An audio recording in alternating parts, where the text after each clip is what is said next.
Hey everyone, welcome back to Love English Lab, where you learn to speak English naturally and confidently through real conversations. I'm David, and I'm really happy you're here today. And I'm Megan. If you enjoy improving your English with simple, practical lessons that make sense, don't forget to subscribe and join our community of learners. Today, we're talking about a topic that confuses a lot of people: countable and uncountable nouns. Oh, yes. This is one of those grammar points that seems simple at first, but it can be tricky when you actually use it in conversation. Exactly, because in English, some nouns can be counted, like apples, chairs, books, while others can't, like water, rice, or information. Right? And if you use the wrong form, it can sound a little strange. For example, people sometimes say informations or advices, but those words don't have a plural form in English. That's true, you have to say some information or a piece of advice. Exactly. And that's what we'll talk about today: how to know when a noun is countable, when it's uncountable, and how to use them correctly. But don't worry, we're not just going to give you a list of rules, we'll explain it with real life examples so you can remember it easily. Yes, because countable and uncountable nouns are everywhere: in daily English, in the kitchen, at work, in school, and in conversations with friends. Absolutely. For example, if you're ordering coffee, you might say, "Can I have a coffee?" That's countable, one coffee. But if you say, "I like coffee," that's uncountable, it means coffee in general, Exactly. It's all about what you mean, the idea or the individual item. right? And sometimes the same word can be both countable and uncountable depending on the situation. Yes, like chicken. You can say I had a chicken for dinner, meaning one whole bird, or I ate some chicken, meaning the meat, which is uncountable. That's a great example. And we'll go over more of those in this episode. We'll also talk about how to use words like some, any, a few, a little, and much or many, because they change depending on whether the noun is countable or not. Right. You can say many apples, but not many water. You have to say much water or a lot of water. And sometimes it's not just grammar, it's about what sounds natural. Exactly. That's why today's episode will help you not just understand the rule, but use it naturally when you speak. Perfect. So, if you've ever wondered why we say a few chairs but a little milk, this lesson is for you. Yes, get ready to finally make sense of this topic once and for all. Let's get started. Let's do it.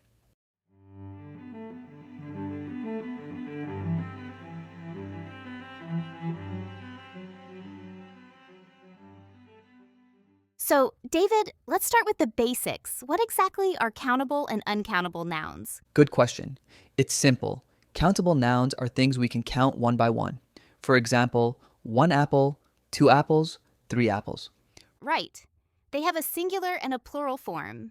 An apple, apples. A book, books. A chair, chairs. Exactly. And uncountable nouns are the opposite. They're things we can't count individually, like water, sugar, money, or information. Yes, you can't say one water or two sugars. Those don't sound natural. That's right. Instead, you have to use words like some, a lot of, a little, or a piece of. For example, some water, a lot of sugar, a little money, a piece of information. Perfect examples. So the main difference is that countable nouns can use numbers and plurals, and uncountable nouns can't. Exactly. You can say three apples, but not three rice. Right. You'd have to say 3 bowls of rice or some rice. Yes. So, to make it easier to remember, countable nouns are usually things that have clear separate parts. Like tables, cars, people, pens. You can see them and count them one by one. Exactly. But uncountable nouns are usually things that don't have a clear shape or number, like water, milk, air, sand, or coffee. That's a good way to think about it. If you can't separate it easily, it's probably uncountable. Yes. And another group of uncountable nouns includes abstract ideas, things like love, happiness, advice, information, or knowledge. Right? You can't count 2 loves or 3 informations. Exactly. You can say some information or a piece of advice, but not an advice. That's one of the most common mistakes English learners make. They say an advice or many informations. Yes, but those words don't have a plural form. They're always uncountable. Let's give a few more examples of each type so it's clear. Sure, for countable nouns, we can say a dog, two dogs, a country, many countries, A cup, 3 cups, a phone, several phones. Perfect. And for uncountable nouns, water, rice, music, homework, furniture. Right. You can say some water or a little rice, but not waters or rices. Yes. And furniture is a tricky one. People often say furnitures, but that's incorrect. Exactly. You have to say a piece of furniture or some furniture. And the same goes for homework. You can't say homeworks. You say, I have some homework or a lot of homework. Yes, those are classic uncountable nouns. Let's also talk about words that can be both countable and uncountable, depending on the situation. Those are really interesting. Oh, yes, that's one of my favorite parts. Take coffee, for example. Right? Coffee is usually uncountable. I like coffee, or I drink coffee every morning. But if you're at a cafe, you can say, "Can I have 2 coffees, please?" That means 2 cups of coffee. Exactly. So it becomes countable when you talk about individual servings or types. Yes. The same goes for chicken. You can say, "I had some chicken for dinner." That's uncountable. The meat. But if you say we have 2 chickens in the yard, that's countable, the animals. Perfect. So the meaning changes depending on the context. Another example is paper. If you say I need some paper, you mean the material. That's uncountable. Right. But if you say, "I wrote 3 papers for my class," that's countable. It means essays or reports. Exactly. And hair is another one that confuses learners. Yes, hair is usually uncountable. She has long hair. But if you find 1 or 2, you can say, "There's a hair in my soup." Right. So when you talk about individual hairs, it becomes countable. That's such a fun example, but it helps you remember it forever. It really does. And another one is light. You can say there's not much light in the room. That's uncountable. But there are 2 lights in the room, meaning lamps or bulbs. That's countable. Perfect. So to sum up this part, some nouns change between countable and uncountable, depending on what you mean. Exactly. Always think about the meaning and the situation. That's such good advice. Speaking of advice, that's another uncountable noun. Yes, you can't say an advice, you say some advice or a piece of advice. Great catch. So, to wrap up, countable nouns are things you can count one by one, and uncountable nouns are things you see or use as a whole. Exactly. And the trick is to listen to how people use them in real situations. That's the best way to learn. Perfectly said. In the next chapter, we'll talk about how to use words like some, any, much, many, a few, and a little with countable and uncountable nouns. Yes, because that's where learners often get confused. Don't worry, we'll make it super clear. Let's jump into it.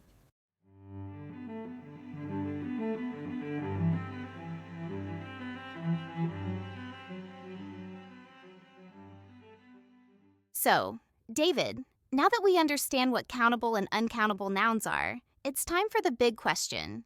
How do we use some, any, much, many, a few, and a little correctly? Yes, this is where a lot of learners get confused, but once you see the logic, it's actually really simple. Exactly. Let's start with some and any, because they're probably the most common ones. Good idea. We use some in positive sentences for both countable and uncountable nouns. Right? For example, I have some friends, that's countable, or I have some water, that's uncountable. Perfect. And any is used in questions or negative sentences. Exactly. Like, do you have any sugar?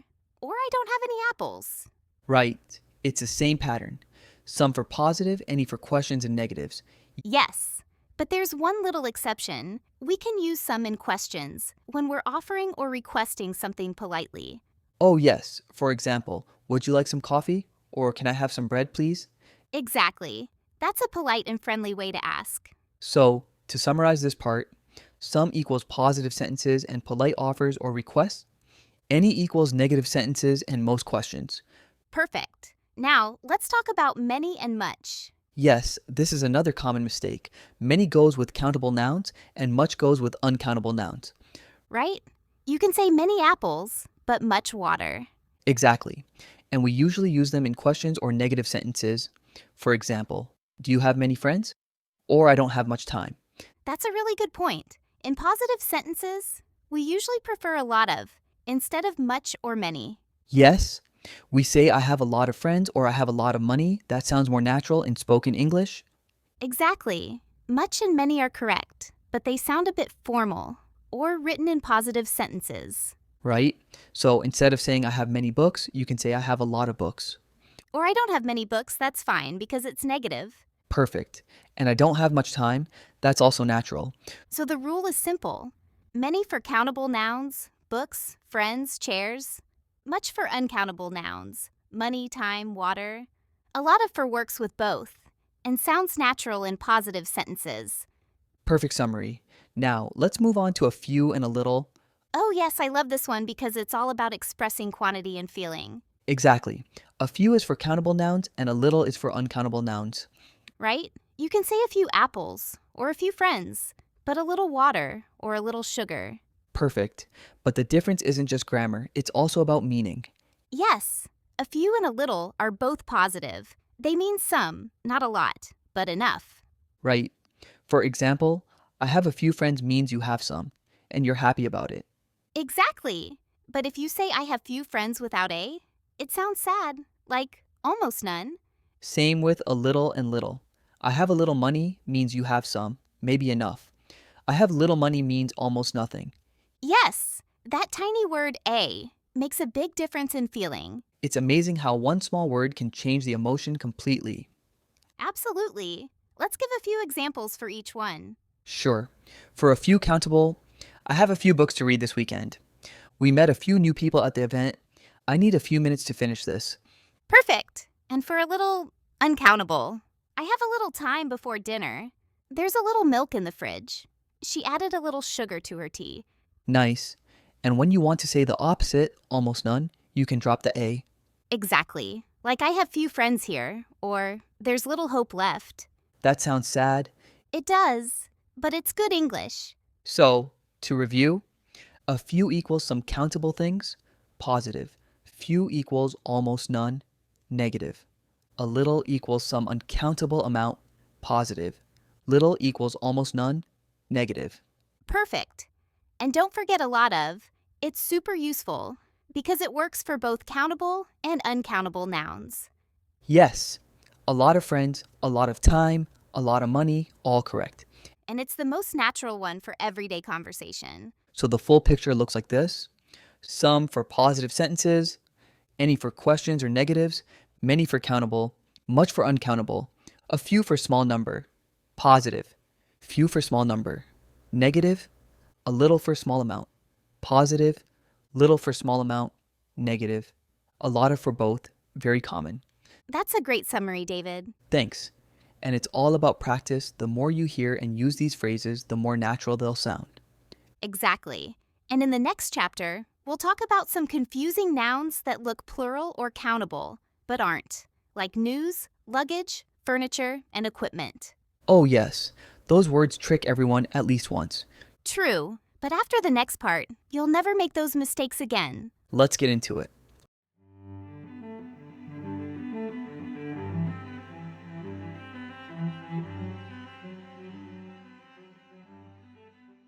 So, David, now let's talk about those tricky nouns, the ones that confuse even intermediate learners. Oh, yes, the famous false plural nouns.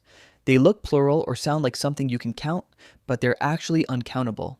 Exactly. And that's why many learners say things like furnitures, informations, or advices, which sound natural in their own language, but not in English. Right. So let's go through the most common ones and fix them once and for all. Perfect. Let's start with information. Yes, information is uncountable, so we never say informations. Right? You can say some information or a piece of information, but never an information. Exactly. For example, can you give me some information about the class? That's correct. And if you want to be specific, I found an interesting piece of information online. That's a good one. So remember, no plural form, just information. Perfect. Next one, advice. Ah, yes, another classic. Many learners say advices, but in English, advice is uncountable too. Right? You should say some advice or a piece of advice. For example, my teacher gave me some good advice. Or can I give you a piece of advice? Great. So again, no advices. Exactly. The next one is furniture. Oh yes, furniture tricks a lot of people. They think it's countable because you can see separate items, chairs, tables, beds. But the word furniture itself is uncountable. Right? So we don't say furnitures. We say some furniture or a piece of furniture. For example, I bought some new furniture for my apartment. Exactly. And if you want to be more specific, you can name the items a chair, a table, a sofa. Perfect. Next up, luggage, Oh, yes, that's another tricky one. Luggage means your bags and suitcases together. It's uncountable. right? You can't say two luggages. You have to say some luggage or a piece of luggage. Exactly. Like, my luggage is heavy, not my luggages are heavy. That's a very common mistake, but once you know it, it's easy to avoid. Yes, the same goes for baggage. It's also uncountable. Good point. Luggage and baggage mean the same thing and follow the same rule. Next, let's talk about equipment, Yes, equipment is always uncountable. You can't say equipment. right? You can say some equipment or a piece of equipment. For example, the lab has new equipment, or we need to buy some sports equipment. Exactly. So even though you can see many things, the word equipment stays uncountable. The next one is homework. Oh, yes, that's a big one for students. You can't say homeworks. Right. You should say some homework, a lot of homework, or a piece of homework. For example, I have a lot of homework tonight. Exactly. And never I have many homeworks. That sounds very strange. It really does. And speaking of school, research is another uncountable word. True. You can't say researches unless you're talking about types of research, but that's very academic. Right? Normally we say some research or a lot of research. For example, she's doing research on climate change. Exactly. It sounds natural that way. Another tricky one is news. Oh, yes, that's so confusing because it looks plural. It ends with S. Yes, but news is actually singular and uncountable. Right. So we say the news is interesting today, not the news are interesting. Exactly. That's one of those that surprises everyone. And the same with money. Many learners think it's countable, but it's not. True, you can't say monies. You can say some money or a lot of money. Right. And if you want to count specific amounts, you count dollars, pesos, or euros, not money. Yes, you can say I have $5 or I have some money, but not five monies. That sounds funny. It really does. Another interesting one is hair. We talked a little about it before, but let's review it. Good idea. Hair is normally uncountable. She has long hair. Right. But if you're talking about individual hairs, you can make it countable. There's a hair on my shirt. Exactly. So the meaning changes depending on the context. The last one I think we should mention is traffic. Oh, yes, that's a good one. You can't say traffics, it's always uncountable.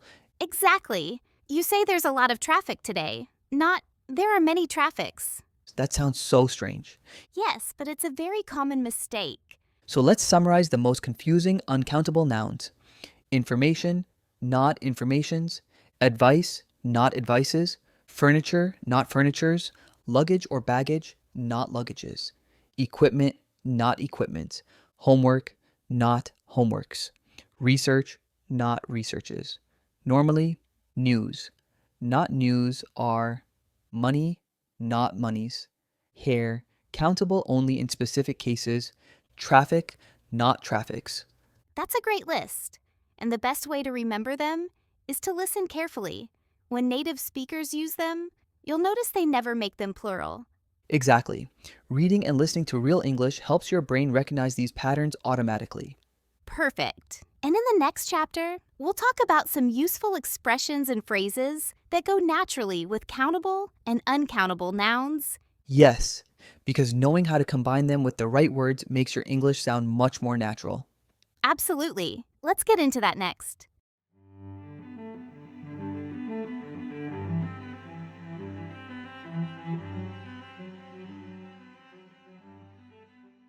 So, David, we've talked about what's countable, what's uncountable, and some confusing examples. But now it's time to make English sound real. Exactly.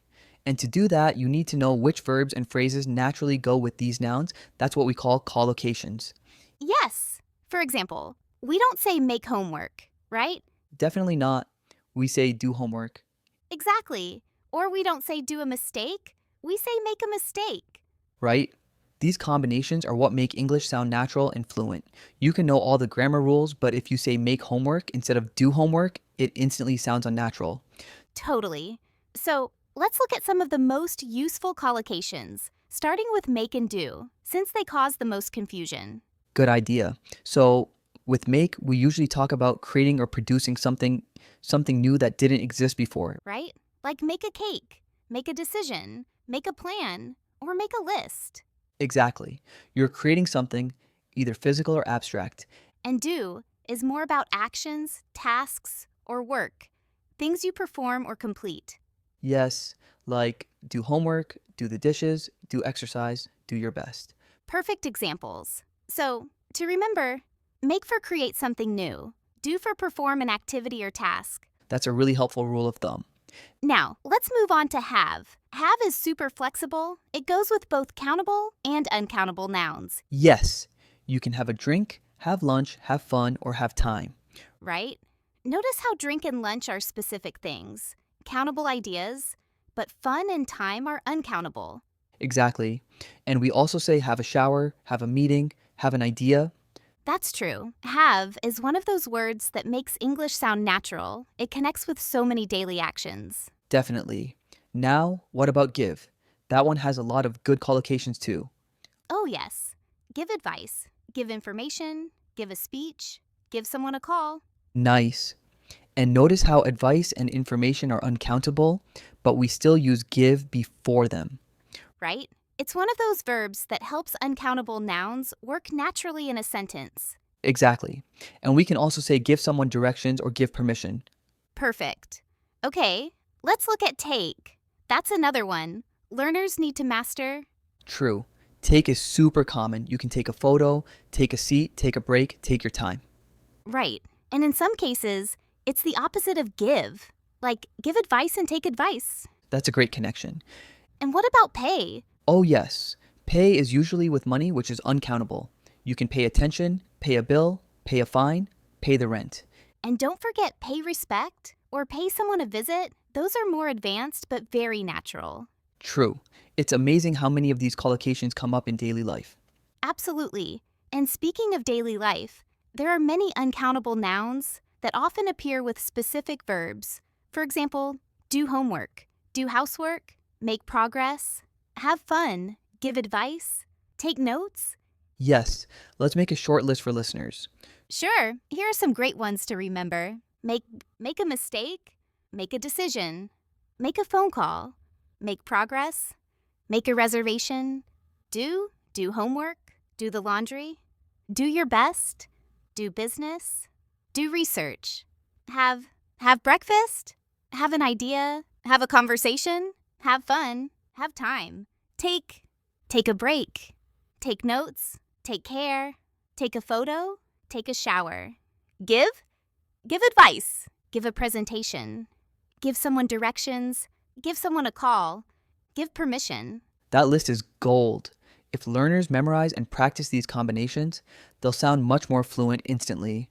Exactly. And it's not about memorizing random vocabulary. It's about remembering which words belong together. Yes, because when you say make progress or take a break, it sounds natural. But if you say do progress or make a shower, it sounds wrong, even if each word is correct by itself. That's the secret of real fluency, using natural combinations. Totally. And one more thing, collocations help you remember grammar automatically. That's so true. For example, if you always say do homework as one phrase, you never have to think about whether homework is countable or uncountable. It just becomes natural. Exactly. It's like training your ear and brain to recognize what sounds right. Yes, and that's what native speakers do. They don't think of grammar rules every time. They just know the patterns. So, for learners, the best way to master this is to listen and repeat. Definitely. Watch movies, listen to podcasts, and pay attention to which words go together. You can even write down short phrases, not just words like give advice, have fun, take a shower. That's a great habit, because the goal isn't to learn words, it's to learn phrases. Exactly. And that's what makes your English sound smooth and confident. Well said.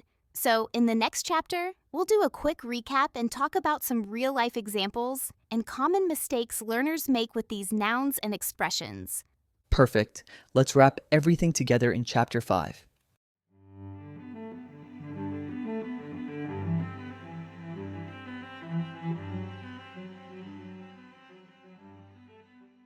So, David, we've covered a lot: what's countable, what's uncountable, confusing nouns, and collocations. But I think it's time to make it even more practical. I agree. Let's look at the most common mistakes that intermediate learners make and how to fix them. Perfect. Let's start with the classic one: advices. Yes, advice is with an S. That's one of the most common errors ever. Remember, advice is uncountable. We don't say advices. Right? So instead of my teacher gave me many advices, you should say my teacher gave me some good advice. Exactly. Or if you want to be specific, you can say a piece of advice. Great. The same goes for information. Many people say informations, but that's incorrect. Yes, you can say I need some information or can you give me a piece of information, but never informations. Exactly. These two, advice and information, are probably the top confusion pair for learners around the world. Totally. Another one I often hear is furniture. Oh, yes, that's very common. But remember, furniture is uncountable, so we don't say furnitures, You can say some furniture or a piece of furniture, but not many furnitures. right? And I've also heard equipments and luggages. Yes, those are also wrong. Equipment and luggage are uncountable. So we say some equipment, a piece of equipment, some luggage, a piece of luggage.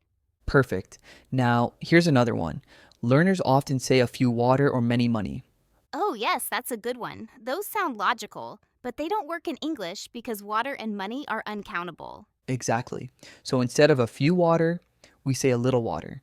And instead of many money, we say much money or a lot of money. Perfect. The trick is to always think, can I count it one by one? If yes, it's countable. If no, it's uncountable. Yes, you can count apples, chairs, and books, but not water, rice, or time. Exactly. And I think one of the best ways to remember is to imagine holding it. If you can pick up one by one, like one apple, two apples, it's countable. That's a great image. But if it's something like sugar or sand, you can't pick up one sugar. Exactly. That mental picture really helps. Another common area where learners make mistakes is when they talk about progress or news. Oh, yes. Many say a good news or many progresses. Right, but both news and progress are uncountable. So we say some good news or a lot of progress. Exactly. And remember, news is always singular. The news is interesting, not the news are interesting.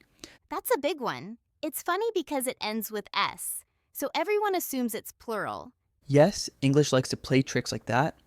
Another mistake I often hear is using make and do incorrectly, like make homework or do a mistake.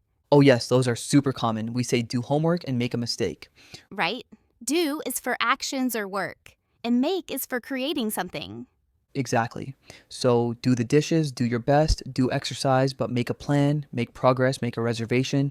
Perfect examples. And let's not forget people and person. Sometimes learners say peoples to mean many people, but that's wrong. Yes, people is already plural. You can say many people, not many peoples. Right.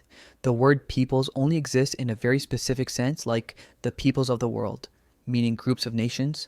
Exactly. But in daily English, just say people. Another one is hair. Many learners say hairs when they mean all the hair on their head. Yes, we say I have long hair. That's uncountable. But a hair can mean one single strand. Like, there's a hair in my food. That's the difference. One single strand versus hair in general. Perfect. And maybe we can also talk about experience. That one's interesting because it can be both countable and uncountable. Oh, yes, good idea. Experience as knowledge is uncountable. I have a lot of experience. But if you're talking about individual events, it's countable. I had 3 amazing experiences on my trip. Right. So context really matters. Yes, and the same thing happens with chicken. Oh, yes, chicken can be countable or uncountable too. Exactly. I have 3 chickens means animals. I ate some chicken means meat. That's a funny but useful one. Definitely. It shows that meaning changes depending on what you're referring to. So, to sum up, learners make 3 big types of mistakes. 1. Making uncountable nouns plural, like advices, informations, furnitures. 2. Mixing quantifiers, like many money or a few water. 3. Using the wrong collocations, like make homework or do a mistake. Yes, and once you fix those 3, your English instantly sounds clearer and more natural. Exactly. And the good news is, it's not about studying harder, it's about noticing patterns.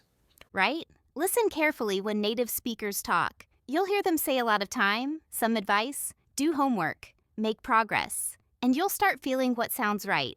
Yes, and that's when grammar becomes automatic.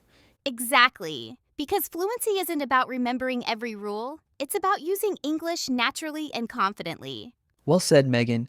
Thanks, David. So, in our final reflection, We'll show you a few easy habits to make countable and uncountable nouns feel completely natural to you. Perfect. Let's wrap it up.